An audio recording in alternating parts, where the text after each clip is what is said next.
Bom, pessoal, falando sobre recursos. Os recursos, eles são, digamos assim, o grande motivo pelo qual ocorre deadlocks. A gente tem dois tipos de recursos, que são os recursos preemptíveis e não preemptíveis. Os recursos preemptíveis são aqueles em que a gente pode tomar de um processo sem efeitos colaterais. Exemplo, CPU.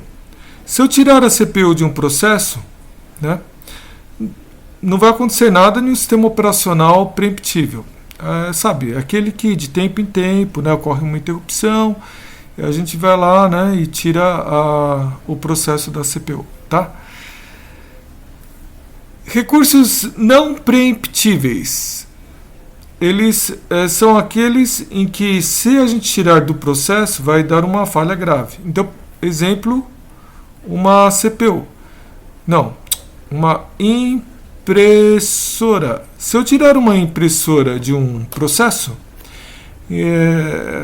assim, em um momento qualquer, é óbvio que a listagem vai se perder, né? Vai ficar cortada no meio, vai dar problema. Então eu não posso simplesmente chegar e tomar a impressora de um processo a hora que eu bem entender.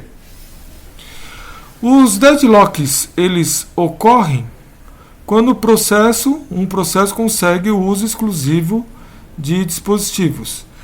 Então, os deadlocks, eles não ocorrem para recursos preemptíveis, como a CPU. Os deadlocks só ocorrem para recursos não preemptíveis, como a impressora. Entenderam, pessoal?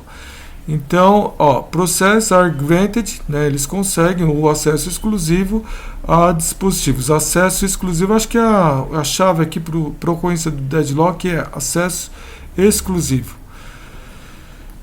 E nós nos referimos a esses dispositivos aqui como recursos, tá?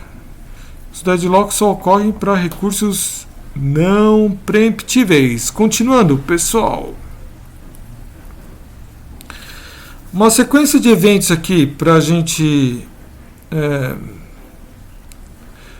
usar no recurso é: primeiro, um processo ele pede um recurso, depois o processo ele usa o recurso, depois ele libera o recurso.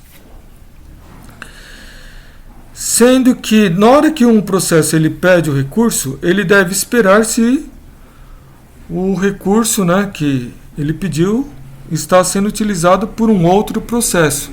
Nesse caso, um processo ele deve esperar. Existem duas formas de esperar. Uma forma seria esperar porque ele foi bloqueado, e uma outra forma de esperar seria porque ele ficou... porque ele está toda hora testando alguma condição e dá uma falha. Exemplo, tem uma system call chamada select, que permite esse tipo de coisa, ela é não bloqueante, mas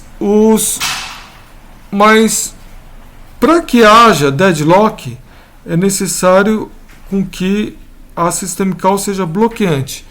Alguém consegue dar aí um exemplo de system call que seja bloqueante?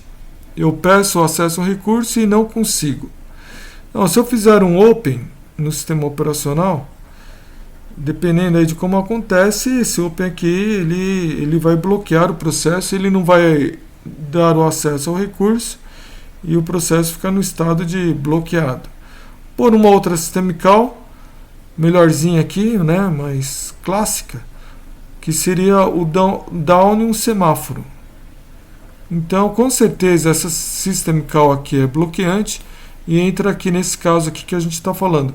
Open é um pouco mais complexo do que isso, porque o open pode acontecer de ele retornar com uma mensagem de erro, né? Então, não vamos pôr open, não. Vamos pôr só aqui quando a gente lida com o semáforo, tá bom? Tá bom, pessoal? Existem outras system calls bloqueantes, mas dois exemplos, select e o down aqui. A gente vai falar aqui que para que aconteça o deadlock é necessário com que eu peça o recurso e caso ele esteja atribuído a um outro processo, esse processo que pediu o recurso vai para o estado de bloqueado. Nesse caso aqui não acontece o deadlock, tá bom? Nesse caso de falha, no caso do uso do select, tá bom, pessoal?